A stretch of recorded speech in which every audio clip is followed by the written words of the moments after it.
Hay historias que el mundo intenta olvidar, pero la oscuridad siempre encuentra la manera de revelarlas. Hola a todos. En este vídeo, vamos a revisar 5 casos sin resolver de hace décadas que fueron resueltos en 2021. Bienvenidos a Mysteries 5. El primer caso en nuestra lista es Annette Schnee y Babi Jo Oberholzer. En 1982, en Breckenridge, Colorado, se descubrieron los cuerpos sin vida de 2 mujeres diferentes. Las escenas del crimen estaban a millas de distancia una de otra y los cuerpos fueron encontrados con 6 meses de diferencia.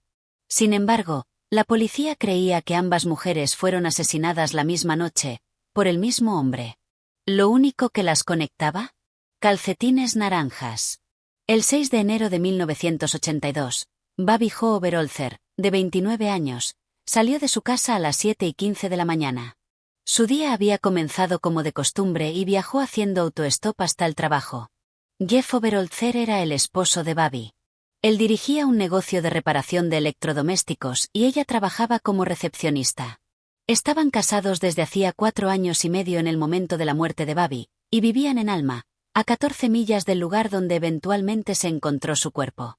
A las 6:20 de la tarde, Jeff recibió una llamada de Babi diciendo que estaba tomando algo con amigos después del trabajo. Le preguntó si quería que la recogiera, pero ella le dijo que regresaría en un auto. Jeff preparó la cena y esperó a que Babi regresara a casa. En algún momento, se quedó dormido. Se despertó alrededor de la medianoche y descubrió que su esposa no había vuelto. Jeff condujo hacia Breckenridge para buscar a Babi, y sus amigos le dijeron que ella había salido del bar alrededor de las 7:30 de la tarde. Asumieron que había conseguido transporte a casa. Cuando Jeff informó a la policía que Babi estaba desaparecida, le dijeron que era demasiado pronto para presentar un reporte. Finalmente, condujo de regreso a casa para esperar a su esposa. A la mañana siguiente, un agricultor que vivía a 30 millas de Breckenridge encontró la licencia de conducir de Babi en su propiedad. Cuando Jeff y 2 amigos se dirigían a recogerla, hicieron un hallazgo perturbador: algo azul en un campo cubierto de nieve. Era su mochila, que siempre llevaba consigo. Junto a la mochila estaba uno de los guantes de Babi, salpicado de sangre, y varios pañuelos ensangrentados. Los amigos de Jeff lo ayudaron a organizar una búsqueda. 2 horas después, encontraron el cuerpo sin vida de Babi a más de 15 millas de donde se había hallado su mochila. Había recibido 2 disparos. Sus llaves fueron encontradas en la escena. En la escena del crimen, la policía encontró 3 pistas intrigantes. Las únicas huellas cerca del cuerpo eran de Babi. Un cordón de plástico estaba atado a una de sus muñecas. Se encontró un solo calcetín naranja cerca. El mismo día que se encontró el cuerpo de Babi Jo, se reportó la desaparición de otra mujer, Annette Schnee, de 21 años. Annette era mesera de cócteles en Frisco, Colorado, y al igual que Babi, solía hacer autoestop para ir y volver del trabajo. Debido a las similitudes, ambos casos fueron conectados de inmediato por la policía. Los investigadores interrogaron a Jeff sobre Annette. Al principio negó conocerla, pero tras ver su foto en las noticias, recordó haberla conocido una vez. Jeff afirmó que una vez había recogido a Annette cuando hacía autoestop y le había dado su tarjeta de presentación, pero nunca la había visto ni sabido de ella desde ese día. También negó cualquier implicación en su desaparición o en la muerte de Babi. El 3 de julio de 1982, 6 meses después de su desaparición y a 13 millas de donde se había encontrado el cuerpo de Babi Jo, se descubrió el cuerpo de Annette. La policía se sorprendió al descubrir que ella llevaba el par del calcetín naranja. La tarjeta de presentación de Jeff se encontró dentro de su billetera. El principal sospechoso se convirtió de inmediato en Jeff Oberholzer. Las autoridades intentaron reconstruir lo que pudo haber sucedido la noche del 6 de enero. Annette Schnee fue vista por última vez en Breckenridge alrededor de las 4 de la tarde, conversando con una mujer de cabello oscuro no identificada. La policía creyó que alrededor de las 5 de la tarde, Annette se fue a hacer autoestop a casa. El sospechoso la recogió y condujo 20 millas al sur de Breckenridge. La llevó por un camino sin salida, donde la agredió en su vehículo. Mientras se vestía, olvidó ponerse el otro calcetín naranja e intentó escapar, siendo disparada por la espalda mientras corría. La policía creyó que el sospechoso luego regresó a Breckenridge y encontró a su segunda víctima, Babi Jo Oberholzer. La llevó 10 millas al sur de Breckenridge, a un mirador, donde intentó agredirla. Bobby logró escapar del vehículo cuando se cayó el otro calcetín naranja. El sospechoso la persiguió por la carretera y le disparó 2 veces mientras ella se alejaba. La policía consideró que el hecho de que Jeff Overholzer conociera a ambas víctimas no era una simple coincidencia. 2 meses después de la muerte de su esposa, Jeff se sometió a un polígrafo y lo aprobó. Desde el primer día, insistió en que tenía coartada. Dijo que al momento de las muertes estaba en casa con un amigo visitante. Durante casi 9 años, nadie pudo encontrar a este hombre. Luego, en diciembre de 1990, finalmente apareció y fue interrogado sobre esa noche. Los investigadores entrevistaron al hombre, quien afirmó que había estado en la casa de Jeff. Sin embargo, su tiempo y el de Jeff no coincidían. Jeff Overholzer siempre mantuvo su inocencia y afirmó que el sospechoso debía ser alguien que conociera. Ella no habría ido con un extraño, especialmente cuando le había dado la opción de ser recogida por él. Durante años, se creyó que la sangre encontrada en los guantes de Bobby y los pañuelos de su mochila eran suyos. Sin embargo, a principios de los años 90, las pruebas de ADN determinaron que provenía de un hombre. Las pruebas también determinaron que Jeff no la había dejado. Como resultado, y debido a otras pruebas, incluyendo varios testigos de coartada, fue finalmente exonerado como sospechoso.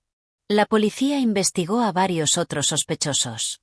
Uno fue el taxista Thomas Edward Luther, quien golpeó y agredió a un autoestopista tras recogerla en Breckenridge, en febrero de 1982. Mientras estaba en la cárcel, supuestamente se jactó de ser responsable de las muertes. Según su novia, no llegó a casa la noche fatal. También mintió a los investigadores, diciendo que estaba en el trabajo. El otro sospechoso, Tracy Petrocelli, mató a su prometida en 1981 y llevó a cabo una serie de crímenes en varios estados. Durante ese tiempo, se hospedó en el lugar de trabajo de Annette, el Holiday Inn en Frisco. Sin embargo, el ADN de ninguno de los sospechosos coincidía con la evidencia de la escena del crimen. El 24 de febrero de 2021, un hombre de 70 años llamado Alan Lee Phillips fue arrestado y acusado de las muertes. También fue acusado de secuestro y asalto con arma mortal. Está detenido sin derecho a fianza. Se utilizó la genealogía genética para vincular el ADN encontrado en la escena del crimen con él. Los investigadores sospechan que pudo haber estado involucrado en otros crímenes en todo Colorado. Lamentablemente, el hermano y padre de Bobby, Kelly y Thomas, fallecieron antes de descubrir quién era el responsable de quitarle la vida. El siguiente caso, Gal Barrus. El 9 de octubre de 1988, Gal Barrus fue vista saliendo de una cafetería en las primeras horas de la mañana, acompañada por un hombre. Esa fue la última vez que alguien la vio con vida. Gal Barrus tenía 30 años y era madre soltera de 3 hijos en Michigan. La vida era dura y trabajaba en 2 bares locales para poder sobrevivir y cuidar a sus hijos. En las primeras horas del 9 de octubre de 1988, entre las 3 y 4 de la madrugada, Barrus fue vista saliendo de Speed's Coffee Shop, en Battle Creek, Michigan, acompañada por un hombre de cabello oscuro, y esa fue la última vez que alguien la vio viva. El 25 de octubre, cazadores de Emmett, un pueblo cercano, hicieron un descubrimiento aterrador. Encontraron el cuerpo sin vida de una mujer, tendida en River Road. La mujer había sido apuñalada brutalmente y agredida sexualmente. Las autoridades identificaron rápidamente el cuerpo como el de Gal Barrus, y comenzó una extensa investigación. Se identificaron e interrogaron testigos, y se recolectó evidencia de la escena del crimen. El 22 de octubre, unos días antes de que se encontrara el cuerpo de Barrus y casi 2 semanas después de su desaparición, un hombre de 24 años llamado Roger Plato fue abordado por las autoridades. El coche de Plato coincidía con la descripción de un vehículo involucrado en otro caso de secuestro y asalto. A las 4:30 de la tarde, las autoridades intentaron detenerlo con armas mientras caminaba hacia su coche en un estacionamiento. Plato se puso agresivo, se negó a cooperar y comenzó a pelear. Fue disparado cuando trató de arrebatar el arma a un detective y murió por las heridas. Nunca fue entrevistado. Se realizó una autopsia y se tomó una muestra de sangre antes de que el cuerpo fuera incinerado. La muestra se almacenó en un laboratorio privado en ese momento. Los investigadores del caso de Barrus dirigieron su atención al amigo de Plato y excompañero de cuarto, Richard Compton. Compton tenía un vasto historial criminal, pero cuando fue abordado por los investigadores se retractó y negó saber algo. Sin más pistas o avances, el caso de Barrus se enfrió. En 2018, el detective de casos fríos de Battle Creek, Scott Marshall, reabrió la investigación. Uno de sus primeros hallazgos fue que el ADN de Compton nunca se había probado, y se convirtió en su principal sospechoso. Tras investigar, el detective Marshall descubrió que Compton había muerto en 2009, y su cuerpo estaba enterrado en el Cementerio Internacional del Condado, en Austin, Texas. Compton tenía 59 años al morir. El detective Marshall obtuvo una orden de registro y viajó a Texas para exhumar el cuerpo de Compton. Tras el examen, se descubrió que las muestras de ADN de Compton no coincidían con las encontradas en el cuerpo de Barrus, pero coincidían con cabellos previamente no identificados conectados a la escena del crimen. En noviembre de 2020, surgió un avance casi por casualidad. El sargento Chris Bacic, del departamento del sheriff del condado de Calhoun, estaba haciendo un inventario de la evidencia en el departamento y encontró un vial que contenía la muestra de sangre tomada de Plato. El 30 de enero de 2021, un laboratorio estatal de policía vinculó la sangre con el ADN encontrado en el cuerpo de Gal Barrus, confirmando a Plato como responsable de agredirla y quitarle la vida. Lo más probable es que Compton haya sido testigo de lo ocurrido. Ambos hombres ya habían fallecido y nunca tuvieron que pagar por este horrible crimen, aunque la familia Barrus expresó su alivio al poder tener cierto cierre. El detective Marshall afirmó que la tecnología de ADN es el futuro para resolver casos sin resolver. El siguiente caso, Stephanie Sommers. El 30 de agosto de 1980, Stephanie Sommers iba a pasar el día con su sobrino. Planeaban celebrar su cumpleaños y disfrutar de un día maravilloso juntos. Sin embargo, ella nunca apareció. La policía finalmente encontró su cuerpo sin vida dentro de su apartamento. Stephanie Sommers tenía 36 años y vivía en un apartamento en Silver Lake, Los Ángeles, California. Se había mudado recientemente desde Newhall, Santa Clarita, y estaba muy emocionada. Ese día fatal, 30 de agosto de 1980, estaba en su apartamento preparándose para pasar el día con su sobrino de 11 años, Kelly Roberts, del Valle de Santa Clarita. Planeaba recogerlo y llevarlo a Six Flags Magic Mountain como un regalo atrasado de cumpleaños. Kelly se había vestido especialmente para la ocasión, pero Stephanie nunca llegó. Preocupada, su familia contactó a las autoridades, quienes fueron a revisar el apartamento. Allí hicieron un hallazgo macabro. El cuerpo sin vida de Stephanie estaba tendido dentro de su apartamento. Se recogió evidencia forense de la escena del crimen, incluyendo la del cuerpo de Stephanie, y comenzó una investigación extensa. Varias personas fueron entrevistadas. Sin embargo, las pistas no llevaron a nada y el caso se enfrió. El caso permaneció sin resolver por más de 3 décadas hasta que detectives de Los Ángeles recibieron una nueva pista en 2014. Implicaba a un hombre llamado Harold Anthony Parkinson, quien vivía a 1 milla de la víctima y podría ser un sospechoso principal. El 19 de junio de 2014, una muestra de ADN recogida de Parkinson coincidió con un perfil de ADN tomado del cuerpo de Sommers, y fue acusado de quitarle la vida. Sin embargo, Parkinson ya estaba en prisión, cumpliendo entre 15 años y cadena perpetua en Chuckaballa Valley State Prison en Blythe por otro ataque no relacionado ocurrido el 8 de abril de 1981, cuando disparó a un hombre llamado Derek Eugene Perry, quien murió por las heridas. Parkinson había sido arrestado y comenzó a cumplir esa sentencia el 5 de marzo de 1982. La hermana de Perry, Dolly, dijo en ese momento: «Recuerdo la última comida que tuve con Derek. Fue en un restaurante Sizzler. Me abrazó y me dijo que me quería». Describió a su hermano mayor como un excelente ciclista de BMX y surfista, y un hermano mayor brillante. El motivo del ataque era desconocido o no fue revelado por las autoridades. Al enterarse de que Parkinson estaba acusado de la muerte de Sommers, Dolly afirmó que era un hombre peligroso y nunca debería estar libre. En la corte, el abogado de Parkinson alegó que su cliente no había agredido a Sommers y afirmó que los dos tenían una relación romántica y habían dormido juntos pocos días antes del ataque.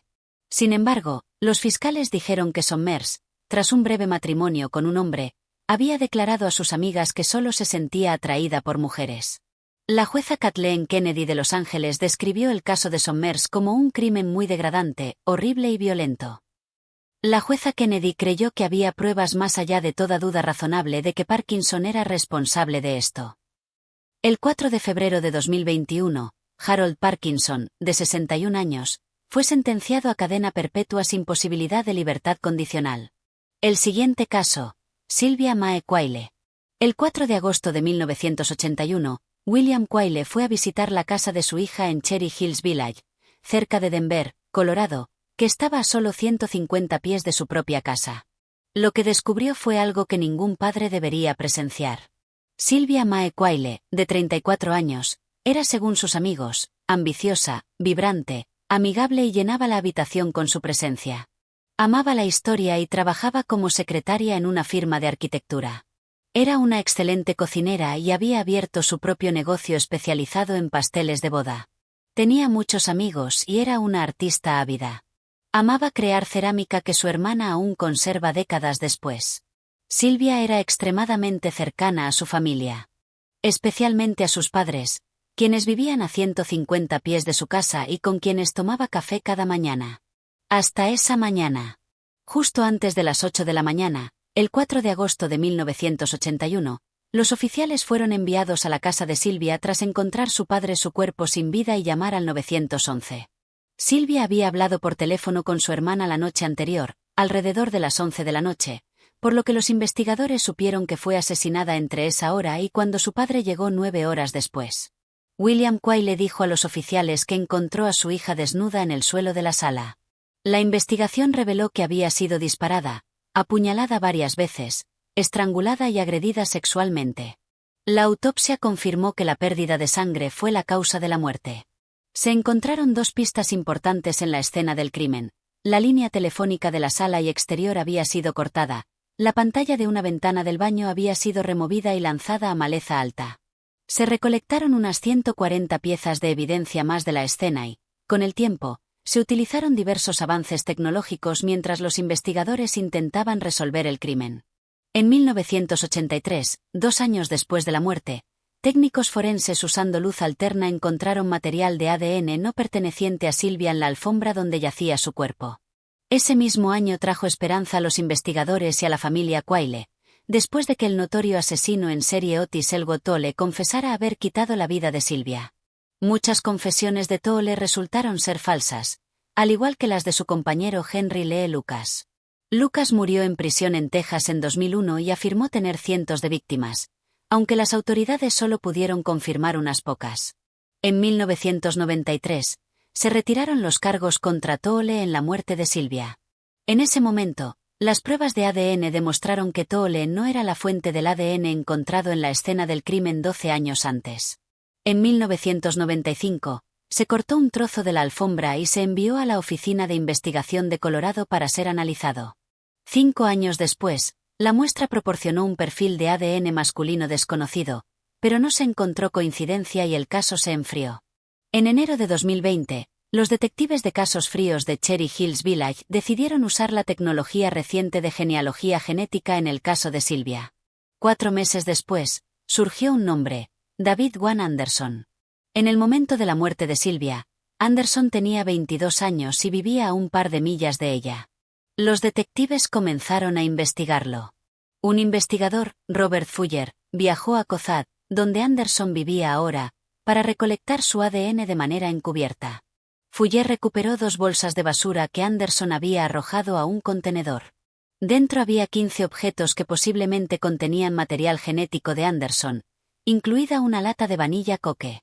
El 29 de enero de 2021, el material genético de la lata coincidió con el encontrado en el cuerpo y la escena del crimen. Al investigar el pasado de Anderson, encontraron una serie de al menos 8 robos en casas y negocios entre 1981 y 1986. En uno de los robos, había removido y tirado una pantalla de ventana para entrar. Anderson, ahora de 62 años, fue arrestado el 10 de febrero de 2021. William y Mary Quayle no vivieron para ver arrestado al asesino de su hija. William murió en 1999 y su esposa 10 años después. El último caso, Bunny Baker. En la noche del 30 de junio de 1998, Bunny Baker celebraba con amigos su reciente ascenso en el trabajo. Su novio de ese entonces llegó a la fiesta. Después de unos momentos tensos, ambos se fueron. Esa fue la última vez que Bunny fue vista con vida. Bunny Baker tenía 47 años y era de Denver, Colorado, donde compartía un apartamento con su novio Crespin Nene Pérez. La pareja se había conocido en el restaurante de Ford, en Morrison, donde ambos trabajaban. Bunny era una empleada perfecta, nunca faltaba y siempre llegaba a tiempo, lo que le valió la promoción. Esto no se aplicaba a Nene Pérez, quien había sido despedido un mes antes por ausentismo. Bunny decidió celebrar su ascenso y salir con un grupo de amigos a la casa de un amigo en Golden, donde pasarían la noche de fiesta. La fiesta iba bien, todos se divertían, bebían y bailaban, pero la llegada del novio de Bunny cambió la situación. Nene Pérez llegó a la fiesta y casi de inmediato empezó a hacer un escándalo. Estaba celoso al ver a su novia bailando con sus amigas. Varios testigos dijeron que Nene Pérez parecía haber consumido sustancias ilícitas. Sus ojos estaban rojos y vidriosos, y estaba furioso. Observaba continuamente a todos como buscando problemas. Las últimas palabras conocidas de Bunny a una amiga fueron: «Será mejor que me vaya ahora, o será peor». La pareja fue vista saliendo temprano de la fiesta, mientras la situación se tensaba. Alrededor de las 8 de la tarde, las autoridades recibieron una llamada de una mujer no identificada, quien reportó que un hombre había quitado la vida a una mujer en un apartamento en West Louisiana Avenue. También dijo que el hombre planeaba conducir a México en un vehículo rojo con placas de Colorado, con el cuerpo de la mujer en el maletero. Al rastrear la llamada, la policía descubrió que había sido realizada desde un teléfono público y se dirigieron a la dirección indicada. En el apartamento no había señales de lucha y no encontraron a nadie. Al día siguiente, el coche de Nene Pérez tuvo un accidente de un solo vehículo cerca de Globe, Arizona, pero él huyó a pie. El coche fue incautado y, al examinarlo, se recogió sangre del maletero como evidencia. El caso se olvidó por un tiempo y solo después de un año surgieron novedades. El 31 de julio de 1999, dos niños estaban montando a caballo en una zona remota de tierras tribales Navajo, en Nuevo México, y tropezaron con lo que parecía ser un cráneo humano. Contactaron a las autoridades. Tras registrar la zona, los investigadores encontraron varios restos óseos más. A pesar del hallazgo, los resultados de la autopsia y la causa de la muerte seguían siendo inconclusos. El caso se enfrió debido a la falta de evidencia y la conexión entre Bunny Baker, la persona desaparecida, y los restos encontrados. En octubre de 2012, el detective de casos fríos Kenneth Klaus, de Denver, fue asignado al caso de Bunny e inmediatamente contactó a un agente del FBI en Nuevo México para hablar sobre la desaparición de la mujer. Las muestras de ADN de los restos encontrados en la zona Navajo se enviaron al laboratorio de Denver y coincidieron con las de Bunny Baker. El 4 de abril de 2013, la mujer que hizo la llamada desconocida se presentó, admitiendo que fue ella quien llamó al 911 la noche de la desaparición de Bunny. También afirmó que había limpiado el apartamento de la pareja después de su desaparición y antes de que llegaran las autoridades, encontrando platos y vasos rotos en el suelo y la mesa de la cocina volcada. La mujer también dio una descripción completa del vehículo rojo, que luego se encontró que era un Geo Prism, así como su número de placa. Según ella, Nene Pérez le dijo esa noche: «Sé que no te gusta Bunny. Algo malo nos pasó. Nunca volverás a ver a Bunny porque la voy a hacer desaparecer». La relación de esta mujer con la pareja aún no fue revelada por las autoridades. Otro testigo también identificó a Nene Pérez como el conductor del coche rojo mediante una fila de fotos. Tras más rondas de entrevistas y pruebas de ADN forense, la evidencia reunida concluyó que había base suficiente para arrestar a Nene Pérez. Se emitió una orden de arresto, pero su captura fue imposible.